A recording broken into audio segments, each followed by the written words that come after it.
Hola, ¿cómo están? De nuevo aquí en Café Acuario, bienvenidos a estos relatos de terror que les traigo para pasar un buen rato, relajarnos de lo cotidiano como el trabajo mismo. Les recuerdo que estamos en Spotify, Amazon Music, Apple Podcast y YouTube según por donde nos escuchen o vean. Y empecemos con este relato.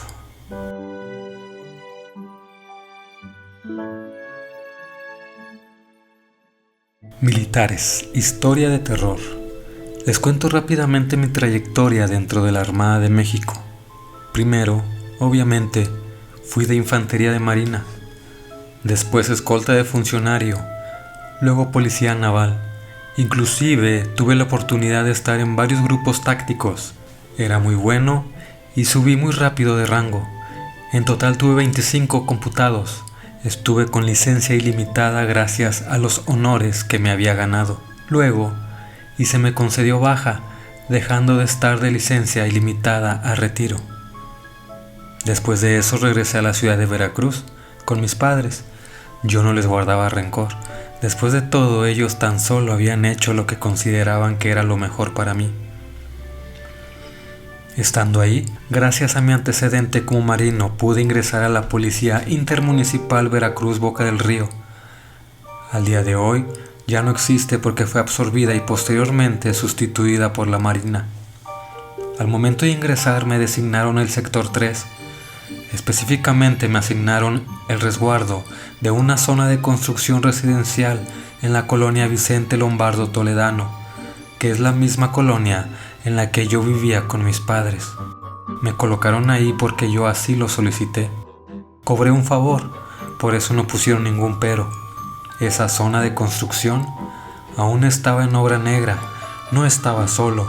Me asignaron a un compañero, Gapi. Nunca supe si ese era su apellido o solo era un apodo. Les explico el horario que nos asignaron a Gapi y a mí. A ver si no los revuelvo. Primero entrábamos el viernes a las 5 de la tarde y salíamos el sábado a las 5 de la tarde, es decir, 24 horas. Luego descansábamos lo que restaba del sábado, también todo el domingo. Volvíamos a entrar el lunes a las 5 de la tarde para salir el martes a las 5 de la tarde, otras 24 horas. Descansábamos lo que restaba del martes, todo el miércoles, todo el jueves y volvíamos a entrar el viernes a las 5 de la tarde. Nosotros no éramos los únicos que estábamos en la obra negra. El lugar tenía sus propios veladores. Nosotros solo estábamos de apoyo esos días. Gapi y yo hicimos muy buena amistad con uno de los veladores.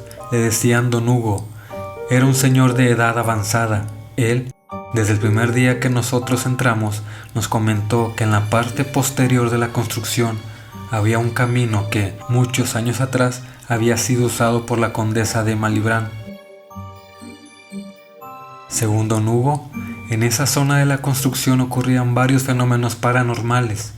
El más peligroso era cuando se manifestaba la condesa. Para los que no conozcan quién fue la condesa de Malibrán, les contaré su leyenda de forma breve.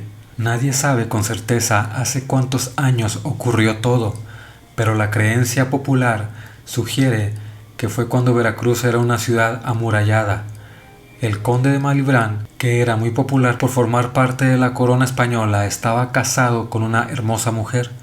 Él, precisamente por su posición dentro de altas esferas, solía salir mucho de viaje por prolongados lapsos de tiempo. Su esposa aprovechaba cada que él salía para ir a visitar a una bruja, pues resulta que la condesa no podía tener hijos, y el conde claramente necesitaba tener descendencia.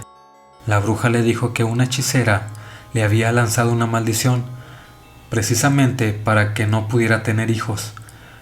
Lo que estaba ocurriendo era que la condesa no solamente aprovechaba la ausencia de su esposo para ir con la bruja, sino que en varias ocasiones se acostaba con jóvenes marineros. Y no solo eso, sino que de vez en cuando ella mataba a sus amantes para poder bañarse en su sangre. Creía ciegamente que eso la mantendría joven y bella.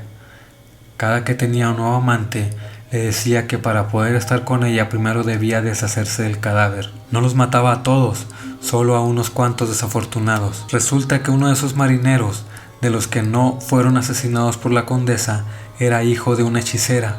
Había sido ella la que le lanzó la maldición a la condesa, pero no lo hizo para privar al conde de tener descendencia, sino que la hechicera lo que no quería era que su hijo fuera a embarazar a la condesa, porque si el conde se llegaba a enterar podía costarle la vida al joven. Y, aunque aquella hechicera era muy poderosa, la bruja era más fuerte, por lo tanto, a petición de la condesa, pudo romper la maldición que no la dejaba tener hijos.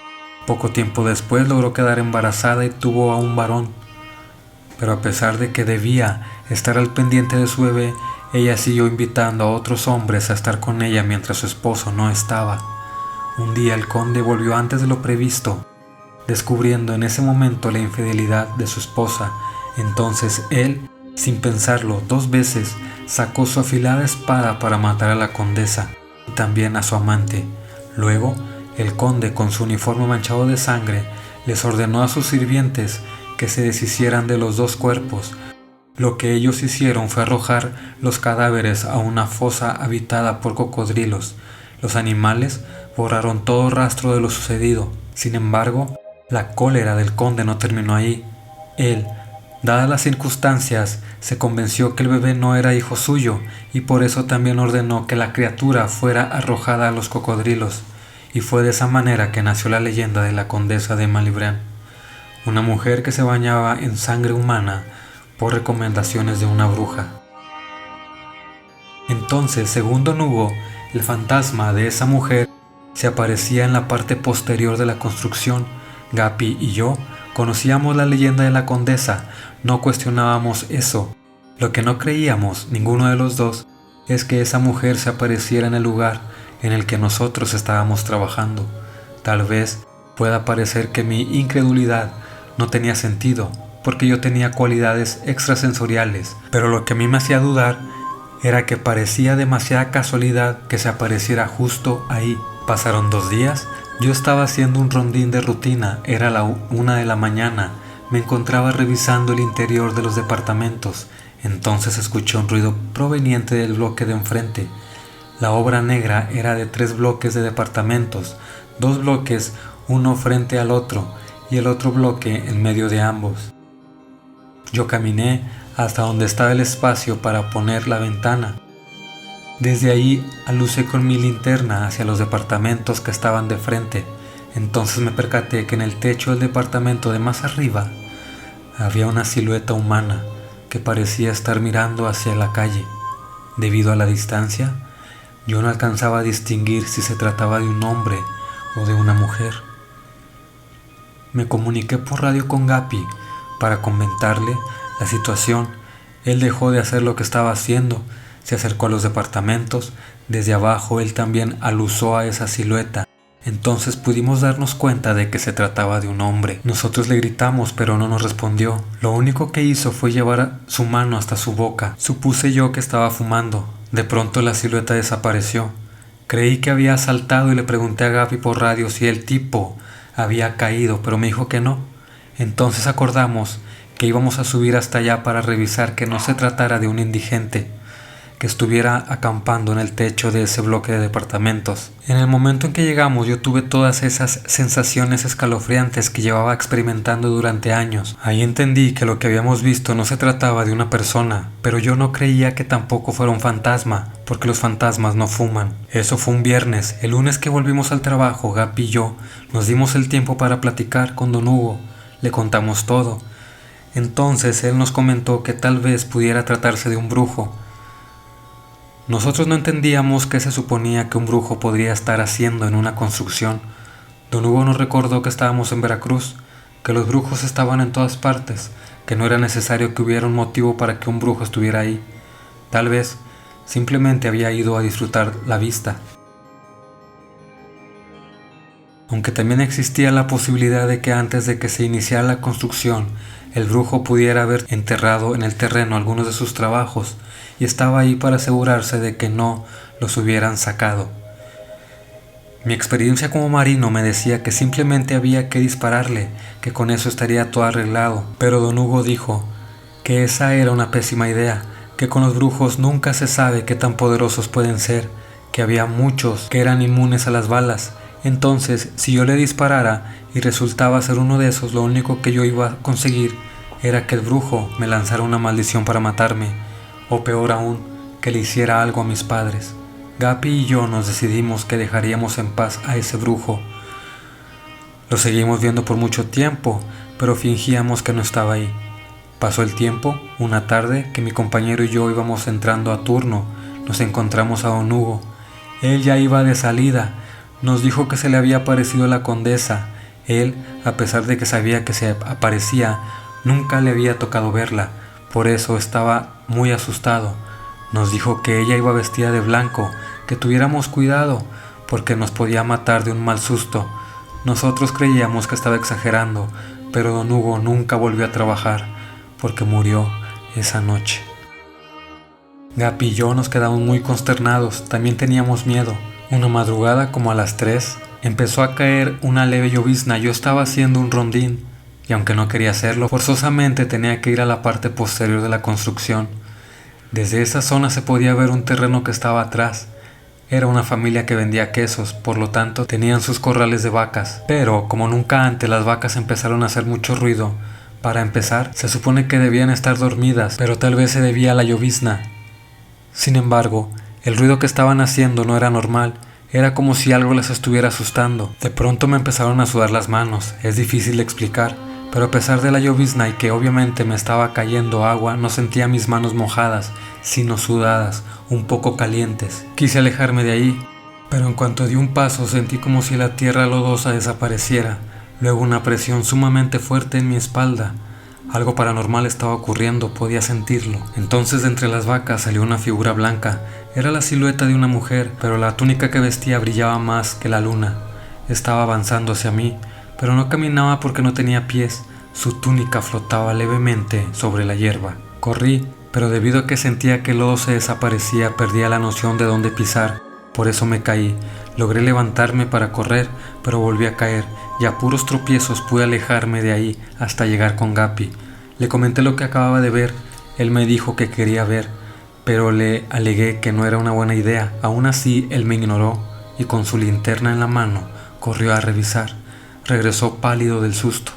Me contó que antes de llegar a la periferia de la construcción, cuando todavía le faltaban entre 6 y 7 metros para llegar, pudo ver la figura femenina vestida con su brillante túnica. Gapi también la vio levitar. Se asustó tanto que desenfundó su escopeta calibre 12 y le gritó a la mujer. Ella volteó a verlo al mismo tiempo que empezó a desplazarse en su dirección. Entonces Gapi abrió fuego contra la mujer, pero los ojos incrédulos de mi compañero pudieron presenciar cómo el disparo atravesó como si nada a la mujer. Sin embargo, sí se quedó quieta luego del disparo. Ahí le daba un poco mejor la luz y pudo verla con mayor claridad. Me la describió como muy delgada, de 1,60 m. Gapi apuntó su linterna hacia los pies de la mujer y pudo confirmar que no tenía. Luego alusó su cara. Recuerdo muy bien lo que Gapi me dijo. Nada más de ver su rostro, todo torcido, se me arrugó el cuero.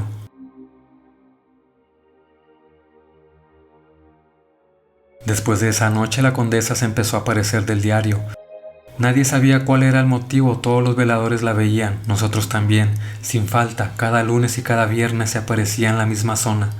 No necesariamente salía de entre las vacas, podía salir del lodo o de una pared, nunca se sabía, por eso daba miedo ir a revisar la parte posterior de la construcción. Debido a las múltiples quejas de los veladores, la persona encargada de coordinar todo lo que tenía que ver con la obra negra decidió acudir con un sacerdote para pedirle que se fuera a dar una vuelta por el terreno. El cura se presentó en la construcción, pero dijo que la carga energética maligna era tan abundante en la parte posterior del lugar que él no podía hacer mucho, ya que esa clase de entes solo pueden ser expulsados cuando se manifiestan, y él no iba a acudir en la noche. Entonces, solo nos dio la recomendación de que cada que cualquiera de nosotros tuviera que pasar por esa zona, lo mejor sería llevar alguna cruz, ya fuera en pulsera, un collar, un anillo, o ya por lo menos improvisar una cruz con 2 palos de madera.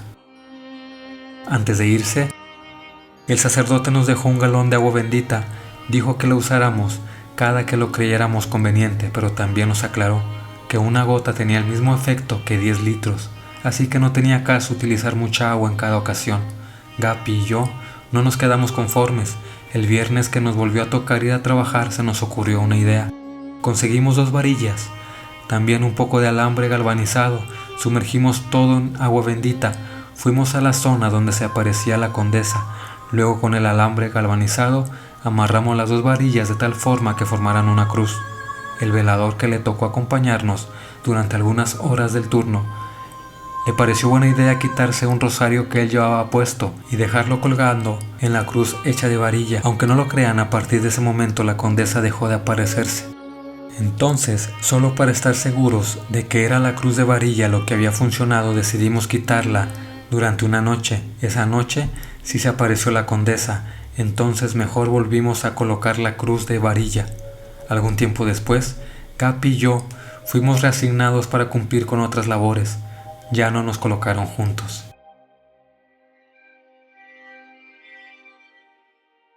¿Les ha pasado algo parecido a esto? ¿Algo semejante? Les recuerdo que si es así pueden mandar sus relatos a cafeacuariopodcast@gmail.com. Así como este caso hay muchos y también que son difíciles de creer, y más por las personas involucradas, como en esta historia que acabamos de conocer. Si es difícil creerlo, ahora ¿cómo será vivirlo? ¿Ustedes qué opinan? Muchas gracias por acompañarme en esta ocasión y nos estamos viendo en la próxima con más relatos de terror. Que estén bien. Bye.